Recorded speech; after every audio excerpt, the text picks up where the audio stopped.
ଜୟ ଶ୍ରୀରାମ। ମୁଁ ତ ଭଲରେ ଅଛି। ମୁଁ ଭାବୁଛି କି ଆପଣମାନେ ବି ଭଲରେ ଥିବେ। ଆଜି ଆଜି ହେଉଛି ଅଗଷ୍ଟ ମାସ ଗଲା। ସେଇ ଖୁସିରେ ଆମ କମ୍ପାନୀ ବି ଛୁଟି ଥିଲା। ସେଇ ଖୁସିରେ ଆମେ ବୁଲିବାକୁ ଯାଇଥିଲୁ। ଆଉ କି ପ୍ଲାନିଂ କଲୁ ସକାଳୁ। ମୁଁ ସାଙ୍ଗେ ସାଙ୍ଗେ ପ୍ଲାନିଂ ନଥିଲା। ପ୍ଲାନିଂ ଥିଲା ହେଉଛି ଆମେ ଜୁ ଚିଡ଼ିଆଖାନା ଯିବାକୁ ପ୍ଲାନିଂ ଥିଲା। ପୁଣି ତାଙ୍କର ସକାଳେ ମନେ ମନେ ହେଲା। ମନେ ମନେ ଚିନ୍ତା କଲେ କି ଆମେ କିସ୍କିନ୍ଧା ବୁଲିବାକୁ ଯିବା। ମୁଁ ଯାଇଥିଲି। ମୁଁ କହିଲି ଆପଣମାନଙ୍କର ହେଉଛି ଆପଣମାନେ ଯେଉଁଠି କହିବେ ମୁଁ ସେଇଠିକି ଯିବି କି ଭଲ ମନ୍ଦ ସେ କଥା ତାଙ୍କୁ କହିଦେଇଥିଲି। ସିଏ ତାଙ୍କର ଡିସାଇଡ଼୍। ମୁଁ ଭାବୁଥିଲି ଜୁ ଯିବାକୁ, କିନ୍ତୁ ଠାକୁରଙ୍କର ଡୋରି ଅଛି। ହନୁମାନଙ୍କର ହେଉଛି ଜନ୍ମସ୍ଥାନ ହେଉଛି କିସ୍କିନ୍ଧା। ମୁଁ ଥରେ ଯାଇଥିଲି। ମୁଁ କହିଲି ତୁମେ ଯେଉଁଠି କହିବ ମୁଁ ଯିବି। ପିଲାମାନେ ପୁଣି ତାଙ୍କର କ'ଣ ପ୍ଲାନିଂ ଚେଞ୍ଜ କଲେ। କହିଲେ ଆମେ ଡାଇରେକ୍ଟ କିସ୍କିନ୍ଧା ଯିବା ପାଇଁ। ମୁଁ କହିଲି ହଉ ଠିକ୍ ଅଛି, ତୁମେ ଯେଉଁଠି କହିବ ସେଇଠିକି ଯିବା। ନା ଆମେ ବସ୍ରେ ଯିବା। ମୁଁ କହିଲି ହଁ ମୁଁ ବି ରାଜି ଅଛି। ତୁମ ଖୁସିରେ ମୋ ଖୁସି। ତୁମେ ଯେମିତି କହିବ ମୁଁ ସେମିତି ଯିବି। ସକାଳେ ବାହାରି ପଳେଇଲୁ। ବସ୍ରୁ ୱେଟ୍ କଲୁ। ବସ୍ ତ ମିଳିଲାନି। ସେୟାର ଅଟୋରେ ଗଲୁ। ସେୟାର ଅଟୋରେ ଗଲା ପରେ ସେଠି ବୋର୍ଡ଼ିଂ ପଏଣ୍ଟ।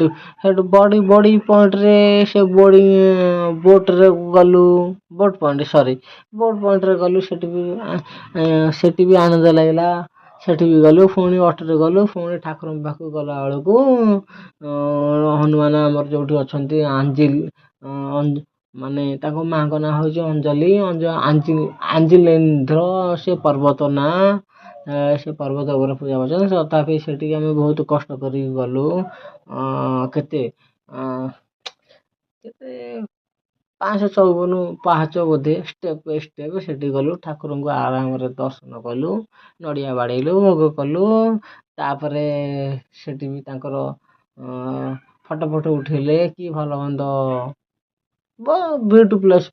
ତାପରେ ସେଠି ଭୋଗ ଖାଇକି ଆସିଲୁ। ସମସ୍ତଙ୍କୁ କହିଲି ମୁଁ ଆସିଲି କି ମୁଁ କହିଲି ତୁମେ ଯଦି ଏ ଜାଗାକୁ ଆସିଛ, ଯଦି ଠାକୁରଙ୍କର ଭୋଗ ନ ପାଇବ ସେ ଜୀବନର ମୂଲ୍ୟ କିଛି ନାହିଁ। ତାପରେ ସମସ୍ତେ ରାଜି ହେଇଗଲେ। କହିଲେ ହଁ ଆମେ ଆସିଛେ ମାନେ ପ୍ରସାଦ ପାଇଁ ଯିବା। ସେଠି ପ୍ରସାଦ ଗଲାବେଳକୁ ଲାଇନ୍ରେ ଠିଆ ହେଲୁ। ଲାଇନ୍ରେ ଠିଆ ହେଇସାରିଲା ପରେ ସେଠି ଟିକେ ଲେଟ୍ ହେଲା। ପ୍ଲେଟ୍ ନେବା ପାଇଁ ସଂଗ୍ରହ ହେଲା। କାହିଁକିନା ଆମେ ଏଠି ନୂଆ ପିଲା କି ମୁଁ ବି ଏଠି ପୁରୁଣା ପିଲା। ମୁଁ ତାଙ୍କୁ ଗୋଟେ କଥା କହିଲି, ସିଏ ମୋ କଥା କେହି ମାନିଲେନି। ତାପରେ ମୁଁ ତ ଆଗ ଲାଇନ୍ରେ ଯାଇକି ଧଡ଼ି ଗଲି। ଠେଲା ପେଲାରେ ଗଳି ପଳେଇଲୁ। ତାପରେ ଆଉ ଯେଉଁ ପିଲା ଯାଇଥିଲୁ ଆମେ 6-8 ଜଣ ଯାଇଥିଲୁ। ତାପରେ ମୁଁ ତାଙ୍କ ପାଇଁ ଅପେକ୍ଷା କଲି। ଅପେକ୍ଷା କରିବା ଭିତରେ ସେଠୁ ମୁଁ ଫାଷ୍ଟ ମୋର ପ୍ରସାଦ ପାଇଗଲି। ପୁଣି ଏଠି ବି ବିସ୍ଲେରୀ ପାଣି ଆମର ଫିଲ୍ଟର ପାଣି ବି ସେମାନେ ଜାଣିପାରିଲେନି। ଟ୍ୟାପ୍ ପାଣି ପିଇଦେଲେ। ତାକୁ କହିଲି ଯେ ଆସ ଏଠି ଟ୍ୟାପ୍ ପାଣି ପିଇବା। ଟ୍ୟାପ୍ ପାଣି ନୂଆ ଫିଲ୍ଟର ପାଣି ପିଇବା। ମୁଁ ତାଙ୍କ ପାଇଁ ବି ଅପେକ୍ଷା କଲି। ତାପରେ ସବା ଶେଷରେ ବୁଲିବାଲିକିରି